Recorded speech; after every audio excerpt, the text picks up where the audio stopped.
جو سچے ہیں ان کے دامن سے پکڑ لو، ان کی صحبت کو اختیار کر لو۔ آج دیکھیں دین کے میدان میں جو جھنڈے لے کر اترے، خدا کی قسم اللہ کے گھر میں یہ کہنے میں حق بجانب ہوں، سوائے فخر کے نہ کوئی صداقت پیش کر سکا، نہ کوئی امانت پیش کر سکا، نہ کوئی للہیت پیش کر سکا۔ اگر کرتا ہے تو فقیر کرتا ہے۔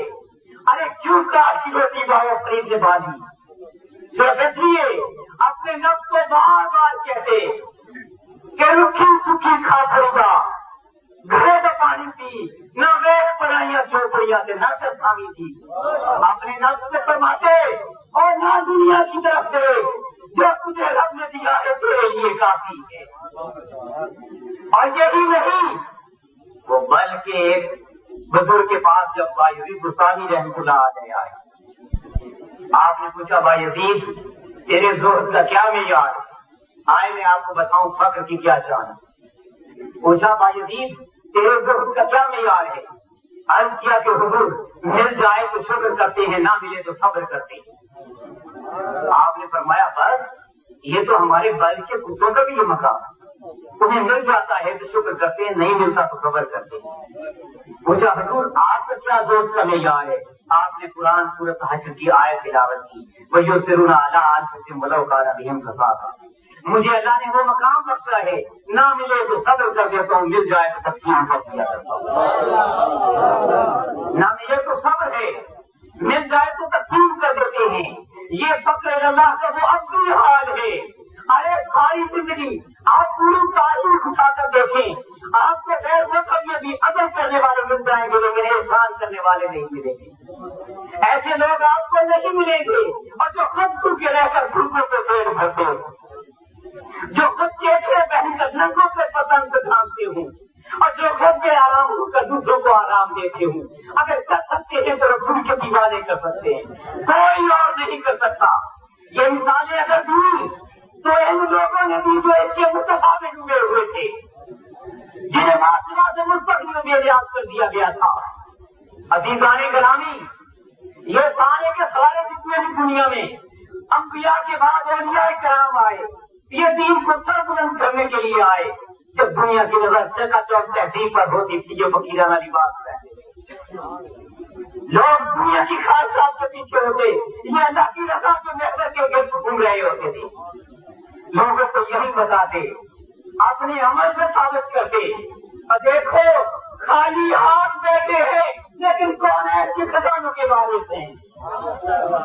کونین کے خزانے، بات ہو سکتا ہے کہ کسی کے ذہن میں آ جائے یہ اتنی بڑی بات کہ کونین کے خزانے، آئے میں بتاؤں کہ فقیر کی میراث کیا ہے، فقیر کی میراث کیا ہے۔ قرآن مجید میں آتا ہے کہ بابا کا جو اللہ کے پاس سے خزانے ہیں وہ کہیں لے کر ہمیشہ رہنے والے ہیں۔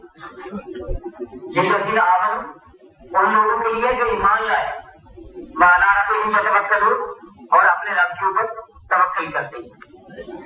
اب دیکھیے آپ صلی اللہ علیہ وسلم نے فرمایا زمین یہ بڑی اہم بات ہے سننے والی، یہ زمین اس میں جتنے خزانے ہیں، ساتوں آسمان اس میں جتنے خزانے ہیں، ترازو کے ایک پلڑے میں رکھ دیے جائیں، دوسرے پلڑے میں لا الہ الا اللہ کو رکھ دیا جائے کہ یہ بھاری۔ ایک میرا بھی ایمان ہے، اور چائے کی پیالی کے بھی ہم اپنے ایمان و ضمیر کو سودا کر لیں گے۔ کلمہ یہی لا الہ الا اللہ محمد رسول اللہ ہمارے پاس ہے۔ ایک اس کامل مرد مومن کے پاس یہی کلمہ ہوتا ہے، زمین و آسمان کے خزانے اس کی نگاہوں میں بھیج ہو جاتی ہیں۔ کیوں؟ اس کے سامنے زمین و آسمان کے خزانوں کی کوئی وقت نہیں ہوتی۔ اللہ کی قسم اس کی نگاہ میں پتھر کے ڈھیلے اور مٹی کے ڈھیلے، سونے کے ڈھیلے میں کوئی فرق نہیں ہوتا، بادشاہ اور گدھا میں کوئی فرق نہیں ہوتا، ہیرے اور سنگریز میں کوئی فرق نہیں ہوتا، محل اور چوپڑے میں کوئی فرق نہیں ہوتا۔ جب یہ حال ہوتا ہے پھر ان کی نگاہ اللہ کی آنکھ ہوتی ہے، ان کی نگاہ اللہ کی آنکھ ہوتی ہے۔ عزیزان گرامی، صرف یہی نہیں، زمین و آسمان کے خزانے تو معمولی بات ہے ان کے لیے۔ حدیث پاک میں آتا ہے جو عالم موجودات ہے وہ عالم غیب کے مقابلے میں ایسے ہے جیسے آسمان کے اوپر چھلا رکھ دیا جائے۔ اور آپ صلی اللہ علیہ وسلم نے فرمایا اگر سارے جن، سارے انسان، زندہ مردہ، اگلے پچھلے سارے میدان میں جمع کر دیے جائیں، اللہ سے جتنا مانگ سکتے ہیں مانگ لیں، اللہ کے ان خزانوں میں اتنی کمی بھی نہیں آئے گی جس طرح سمندر میں سے ایک سوئی کو دبو کر نکال دیا جائے۔ وہ خزانے کن کے لیے ہیں؟ قرآن کہتا ہے وَمَا عِندَ اللَّهِ خَيْرٌ لِّلْعَبْدِ الَّذِينَ آمَنُوا وَعَلَىٰ رَبِّهِمْ يَتَوَكَّلُونَ۔ وہ خزانے ان لوگوں کے لیے ہیں جو ہمیشہ رہنے والے ہیں، جو اللہ کے اوپر ایمان رکھتے اس کی ذات کے اوپر توکل کرتے ہیں۔ یہی وجہ ہے آج دارالاسلام میں جائیں، اللہ کے فقیر نہ زکاتیں، نہ کھالیں، نہ چندے، نہ ڈونیشن، کوئی شے بھی نہیں، اس لیے کہ اس کی ذات فقط اللہ کے اوپر ہوتی ہے۔